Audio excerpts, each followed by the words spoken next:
11:11 with Jenna. 11:11 with Jenna. 11:11 with Jenna in Forest Knolls, California. Yes, I am here and we've got power. We've got the power. Yes, we do. We've got the power in the lights. We got the power in our hearts. We've got the power. You and I, you and I, you and I. Hello, my name is Jenna. This is 11:11 with Jenna. I'm here 7 days, 7 nights, 14 times a week. And it is Tuesday. Hello, Alfred. How are you tonight? Tuesday, March 14th, Pi 2023. And it's going to be, kind of a mellow, rainy kind of day and kind of a night. But then things happen. Charlie Holmes, hello there. How are you? Things are happening. In fact, things are happening on Thursday, March 23rd. Thursday? Is it a Thursday? 3 years. Ruben! Mwah! Hi! Are you still in Florida? Where are you? Florida? Are you in Michigan? Hey, Rick. Rick's here. Where's Nick? Rick's here. Where's Nick? So yeah, I have 2 things coming up. Thursday, March 23rd, 11:11 with Jenna. 3 years. 3 years doing this crazy thing that I'm doing. And it's going to be fun because we're going to have a party. And then Saturday, April 8th. Sonoma, Sebastiani Theater, 7:30. Doors at 6:30. Show starts at 7:30. So that's all, coming up. But tonight, get ready to fly, because we're going to live it all up in the sky. We don't have a chair to spin, but he might possibly pirouette in. Ladies and gentlemen,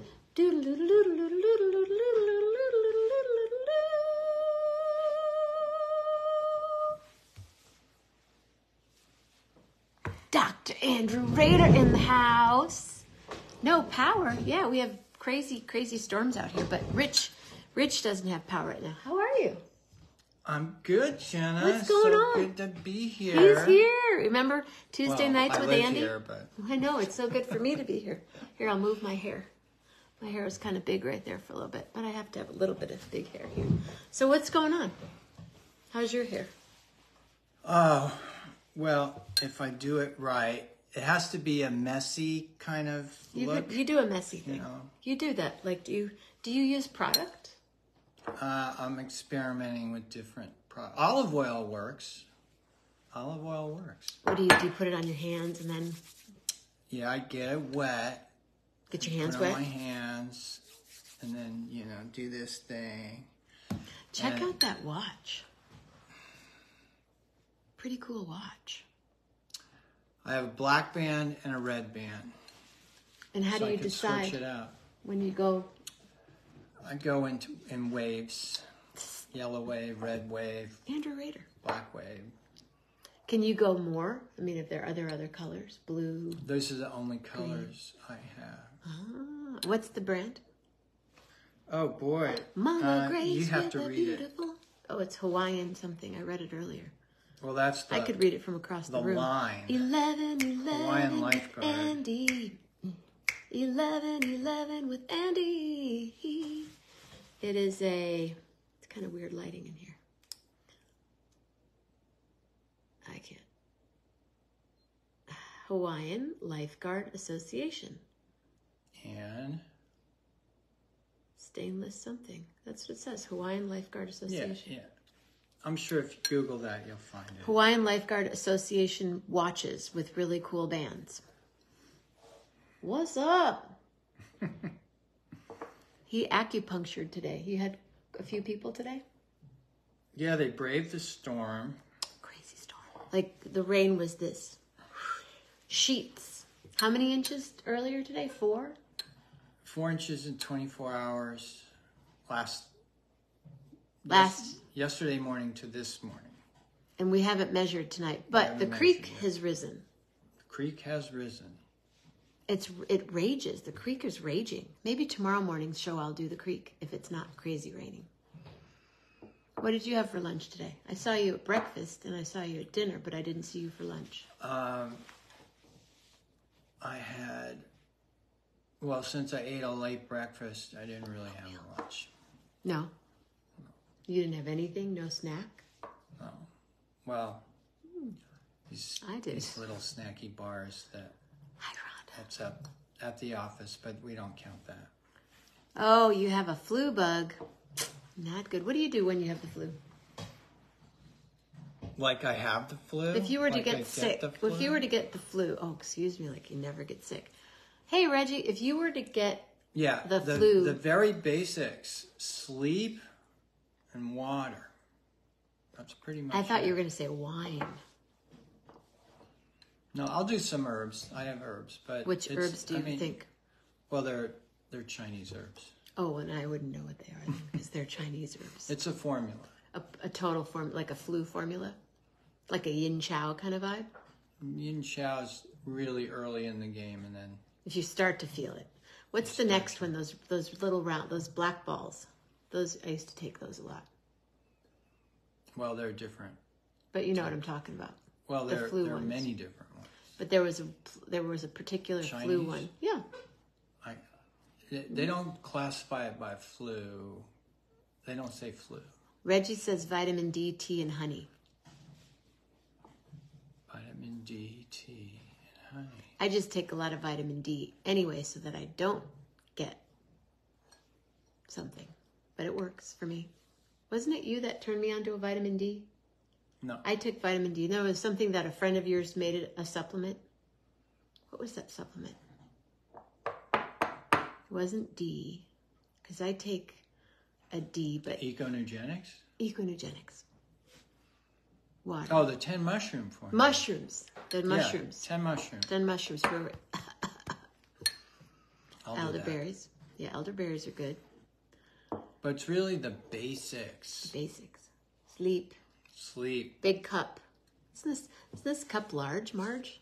It's as big as water. Andy's noggin there. And dinner was good. We had soup. We had a lentil soup with some basmati rice. And chips. I ate chips. I ate chips. Didn't even need to eat the chips. It was a crunchy thing. I have the crunchy thing. We talk about the hypnotherapy thing. He's a hypnotherapist and a doctor of Chinese medicine, amongst other things. You get up early today. You're on your... And then I went back to sleep. 7. And you see the plywood up there? Oh, yeah. Tell everybody about the plywood, which is usually a skylight. It's a skylight that blew off January 4th. And as you can see, it's still plywood. And we heard from the guy who's going to do it. They got a guy. We got a guy. I haven't met him. He ordered the skylights without asking for any money. So I'm suspicious. Will he ever show up? We'll see. There's a guy that's going to come over and put in all new skylights. Hey, Jim Gardner. What's up, brother? When's the guy coming, Shauna? There's a guy. I texted him today. Well, he's not going to come in the rain. No skylights to be... No, we don't want to have skylight work in the rain. Don't want skylights in the rain. Skylights in the rain. He hasn't gotten back to me. She texted him. She hasn't heard back from her guy yet. But he said they were delivered. The skylights have been delivered. Just not here. He had to inspect them and they never got back to him. I mean, he can't really do it in the rain, so it's not going to happen for a couple weeks. Didn't Shauna and Andy look beautiful in that photo? They went to a wedding in Alabama. Mama Grace says, hello, Andy and Shauna. Yeah. Birmingham, Alabama, where Stevie lives. Or John Anzalone, my cousin. What's up? Oh, skylights makes you angry? No, skylights. No, skylights. Like, don't put them in. Just leave them dark. Well, your skylights. No, this house needs it because it brightens up the. Yeah, I felt like I was. It was the opposite of being in a terrarium today. During the rain, I just sat. I'd look out a window and go, That was cozy. And then look out another window, and then looked out and thought, I really want to go for a walk, but it just kept raining and raining. Hi, Dean. So anyway, where else do you have any other plans on any trips coming up? No, I think flying in and out of SFO with sheer winds was enough for a little while. Did that happen for you? Well, luckily they have this amazing technology where they can tell the plane that's sitting on the tarmac in Atlanta not to take off until further notice, and then somehow they know that 5 hours later there's going to be an opening, and then the plane takes off, and it was a fairly smooth. Did you have to wait 5 hours? We waited about an hour and a half. Really? Yeah. Wow. So you sat on the plane or off the plane? No, luckily we were still at the gate. Okay, that's good. And you flew into Atlanta. Well, this was coming home. Oh, okay. So, yeah. Flying Leaving back. was also another hour and a half of waiting at the gate for the right moment. But taking off is easier than landing when the weather's bad. Right, that makes sense. But the airport had a ground stop, which rarely happens, but it happened. No flights in, no flights out. There was a ground stop a couple weeks ago. New York, JFK. Hi, Mamie. This is my friend, Andy, Dr. Andrew Rader, acupuncturist and hypnotherapist to the stars. Have you had any interesting hypnotherapy cases lately? Interesting. Well, I mean, the bread and butter is tobacco. Bread and butter. See, it would be bread and butter for me over tobacco. That's a hard one. What if it's bread and butter? Well, see, with tobacco, most of you've heard this before. We have quite a few new people here. Oh. Say, hypnotherapist, if you smoke and want to quit smoking, what's your website? Freedomfromsmokes.com. Smokes? Freedomfromsmokes.com. The thing about tobacco is that there is nothing in it the body wants or needs. It could leave the planet and you'd be fine. But of course, water couldn't leave the planet. Oxygen couldn't leave the planet. But tobacco could, because there's nothing in it the body wants or needs. Zero.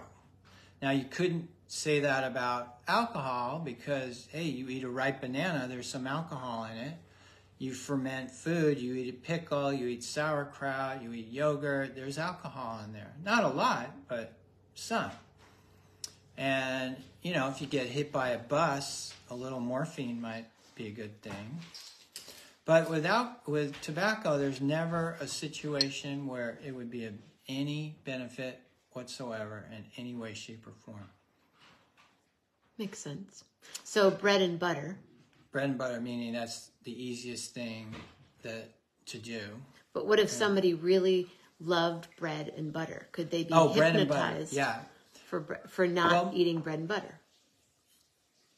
Yeah, so the thing about food is you can't say food's a poison. Food's not a poison. And for most of humanity, or for most of the time we've been human, it's always been not enough. And it's only recently, like the last nanosecond of our time here as humans, that we've had more than enough. So there's something deep inside us that if there's food in front of you, you eat it. And that's what we're up against. So it's a slightly different way to work with food than it is with tobacco. That's why tobacco is so much easier. How have you had people that you've worked with food? Yeah, but it's much more individual. It's a particular food or a particular... It's particular food or a particular time and place that they eat the food. Like somebody might be eating ice cream at night when they're watching TV. Nice. The more specific the habit, the easier it is to work with it. So what would give me an example of? Well, like that eating ice cream. Okay, another one? Another one, snacking at work. Or snacking at home when you're working at home. So sometimes it's about the type of food, the kind of food, and sometimes it's just about too much. Doesn't matter what kind of food. So you don't have to identify it as or you do have to identify it as a snacking food, popcorn. Well, I'll always chips ask. I'll always ask the person if we worked together and everything went perfectly, what would it look like? Let's say 6 months from now. So I'd say, imagine what's today, March 14th. So I'd say, imagine September 14th, I call you and I say, hey, remember we worked together 6 months ago? Everything went perfectly. What does it look like now? What's different now than back in March? And they have to answer in the present tense, in the first person. And ideally in the positive. So meaning what they're doing, not what they're not doing. So if somebody says, oh, I want to eat less sugar, I want to cut back on sugar. Well, that's too broad. They'd say Hershey bars. Hershey bars are really specific. So that would be easy. But then something like, what would be a tough one? A tough one would be cheese. Okay. Right? Wouldn't it? Because there's so many kinds of cheese. And you eat cheese in so many different ways. Eating cheese. Carl said, I just had ice cream and bananas. It's 11:30 at night. Yeah, Carl. You can do that. So let's break it down. So cheese, where is this cheese consumed the most on a given day? At home? Usually it's at home. Okay, at home. Unless you're eating out all the time. So if it's at home, the one habit to change, or one easier habit, is don't buy it at the store. Right? So then it's not in the house. Right. Or you only buy one little thing of cheese for the whole week. Right? So it's not like you have to deny yourself completely. But it depends on what the person wants. Do they want a completely cold turkey cheese? Do they want to eat half of what they would But eat? again, would it be a particular type of cheese? Like you would say you wouldn't eat Swiss cheese anymore, or... No, I don't think that's... I wouldn't be able to survive if somebody came in with... And said no cheese. Or if they said no Swiss cheese, but cheddar's okay. You know, I don't hear that. So you would say no cheese. I wouldn't say it. They would say it. They would say cheese. I'm not wearing my nutrition hat here. No, I'm not talking nutrition. I'm talking maybe there's a... Okay, so... I'm talking what maybe they Julie want. Luce eats a sleeve of Oreo cookies a night. Just as an example, because I saw your name. Picking out Julie. Yeah. Okay. Sorry, Julie. Maybe, let's see, Brenda Boysenberry really likes ice cream with cookies every night, but wants to lose 20 pounds. Yeah. So it doesn't matter what kind of ice cream. She'd probably want to just stop eating the ice cream every night. So you'd start it with, don't buy it. Don't buy it.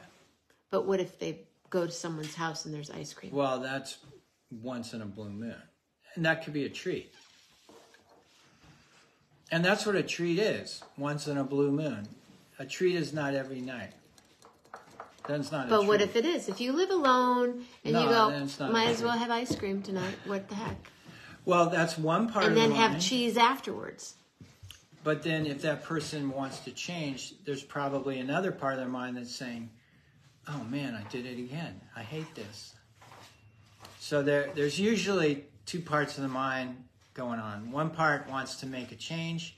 They know this isn't good for me. I don't want to do this anymore. I need to lose 20 pounds. I want to quit. I'm quitting. And then the other part of the mind says, give me my ice cream. And then there's this inner struggle. And what happens usually, this is the classic. So the inner struggle is, back and forth, tension, I hate this, and then what the hell? I'm just going to eat the ice cream. So how does hypnotherapy help that? By picking a linchpin part of that cycle, which is don't have access to it in the house. So if you're really going to eat ice cream, you're going to have to get in the car or however you do it and go to the store. It's going to be a pain in the butt. So less likely to do it. So if you just didn't have it in the house, it's going to be a lot easier. So now Rich doesn't have ice cream, he has milk because his power is out. Oh. And I interrupted you. I asked you earlier, have you had any interesting hypnotherapy cases lately? Wow. I wish I had a little time to think. Let me think. Okay. We can talk about other stuff. Okay, we're doing a short show. Think. I have an energy healer who hates to market herself. That was just a week or two ago. So you're going to hypnotize her to market herself more? So here's how about can we hypnotize 300 people to buy tickets to my show on April 8th? Well, in Sonoma at Sebastiani Theater. Yeah, but I'd have to get 300 people in front of me to do that. Well, here's 7. So with the energy healer, as a child, she would have these experiences and she comes from a medical family. Her parents were doctors, nurses, cousins, everyone's in medicine. So as a child, when she had some, let's just say, different kinds of experiences, and she'd talk about it, she was shut down. You can imagine, right? Like, I talked to Grandma the other night. Well, Grandma died 5 years ago. That was shut down. So... Well, that's kind of... because she'd see Grandma. Yeah, she would... Mm-hmm. I'm that sounds kind of normal to me. She repressed that. She grew up. She became a nurse, a NICU nurse, and ended up being in management and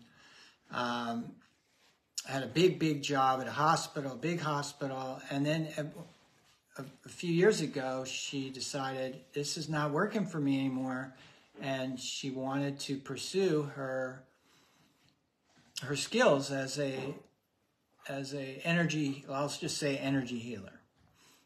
But she has some other abilities. But that's not the point of what we're doing here. So the point is she started her own practice of energy work, but there was a part of her that hated to market herself and talk about it. And after talking to her for a little bit, we realized that part of her mind that was shut down by her family and her parents was still active. It just appeared to be her own voice. Mm-hmm. And so it would come out in strange ways, like, well, most of the people I would talk to would probably think this is weird or strange, so she was her own worst critic in terms of promoting what she did.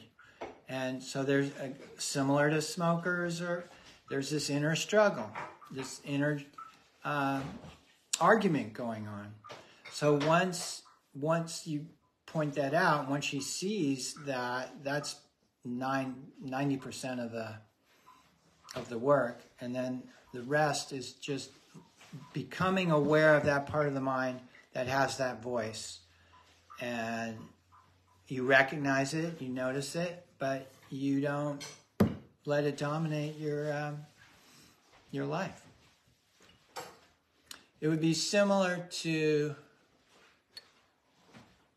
a child expressing something, and you recognize it, but you also recognize that it's a child saying something that is not going to impact your life in the same way that an adult, if an adult said it.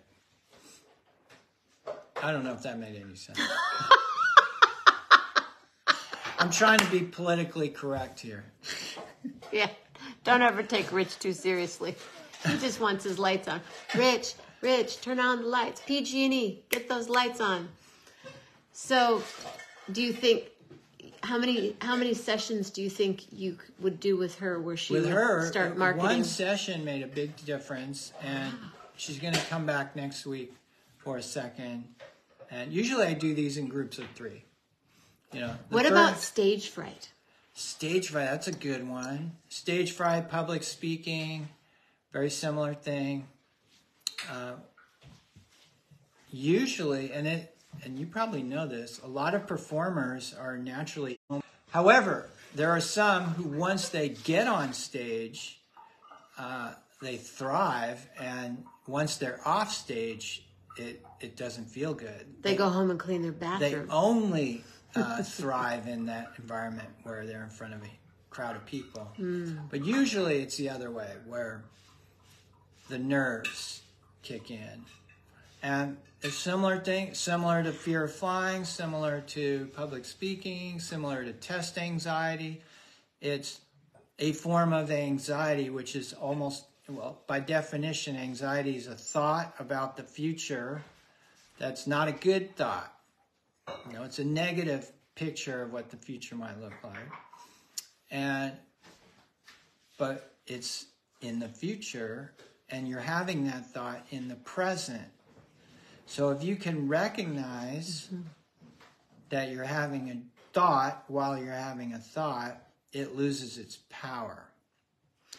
It's a bit like, you know, when you're watching a movie and it's a good movie, you get sucked into it. You're completely involved in the story. You know, don't open the door, watch out. But you could realize at any given moment, oh, hey, that's a movie. Those are actors. It's not real. So the plot's still unfolding, but now you're a little distant from it. It doesn't hook you the same way. Like that movie. Like, oh yeah, like that. That didn't hook me. Or the other image I use is, for those of you who remember or know how to drive a manual car. I have one. Yeah. And it has a cassette player in it. So when you put the clutch in, the engine is still running. Right. But it's not driving the wheels. It's been disconnected from the wheels. So even though the engine's still running, even though the thought is still there, the anxious thought is still there, it's not driving the wheels. It's not affecting you in the same way. Similar, another metaphor or analogy is waking up from a dream. Like if you're being chased by a lion in a dream, you're being chased by a lion. It's real.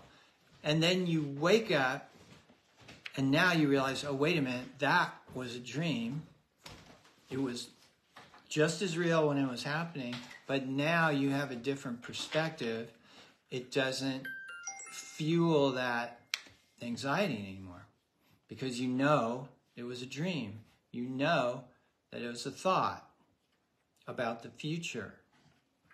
And so you can experience the anxiety in the way that you can experience it's a thought. You can feel how it's affecting you in your body, and then you break it down. Oh, there's a sensation in my chest. I feel this tight sensation. So now it's not the thought that drove that tight sensation. Now it's just experiencing the tight sensation. So you actually go towards the feeling, the physical feeling, and it takes you away from that thought that was driving it because you were lost in that thought.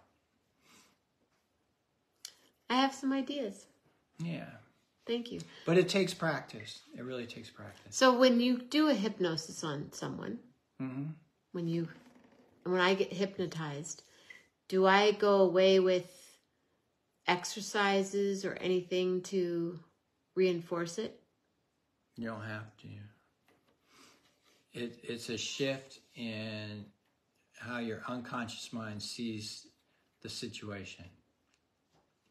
What about something like ADD. Yeah. Can you be hypnotized? To not be distracted. Yeah. I was trying to think. Wait, what were you saying? ADD is a huge topic. There's a classic story. The mom brings her son in. Son's 8 years old. The mom says, he can't focus. He can't concentrate. His teacher's driving his teachers crazy. And, his grades are horrible. And the doctor says, well, what does he do all day? Well, he just sits. He does hours of video games. He just does hours. Well, he can focus on that. So it's not about the inability to focus. It's about what does he want to focus on? Probably not what the teacher's talking about. A lot of the issues today are modern life coming in, and can our 500,000-year-old Homo sapien brain suddenly adjust to modern life? And if it can't, then we label it as a syndrome or a disease or something like that. So we have to suss out what's really going on. Is it a crazy society trying to make us conform? Or is it a normal person reacting to that crazy society? But that person still has to live in this crazy society. Right. So how do we work that dance out? That's the tricky part. That's the dance. That's the dance. But if somebody wants to know more about your healing that you do, your acupuncture and your hypnotherapy, how do they contact you? 415 415 488 488. Oh, that was an interesting way to do 8. It was, huh? Would you have done 0201 0201 415 415 488 488. Did it the other way. 0201. 0201. There you go. Julie, listen, it was my... Oh, we hope, Rich, that your lights come on soon. And Julie will say a prayer for you because that's really what she's good at. Julie's great at saying prayers. And I keep thinking of the things I want to get hypnotized for. Like about 10 different things now. It's amazing. Shauna's got the house all clean now. She's swept and she's brushed her teeth and flossed and she put her clothes away. I'm not sure where you're going with that, William D. We want to watch RRR. Yeah, they're going to watch RRR. I'm going to go hide in the other room. It's a little too much for me. Well, the opening scene was pretty... Oh my gosh. Oh, violent. Yeah. It's way violent. I don't do think it'll violent. calm I do rom-coms. Oh, usually that sets the tone. Yeah, listen to Shauna. Sets the tone. Thank you. Will you come back? I'll come back. Really? Yeah. And sometime you could do the spin. Yeah. I did the spin today. I sat in that chair and I went, this is like, you just spin. It's so easy to spin around it. Do you want to show them how easy it is? Go ahead. Next go show time. 'em. Go show them. No, then they'll see all the backstage tricks. It's a crazy world. Thank you. 415-488-0201. Good memory. Call him.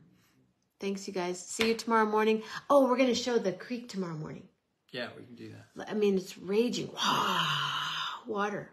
It's a crazy world. Love heart, everybody.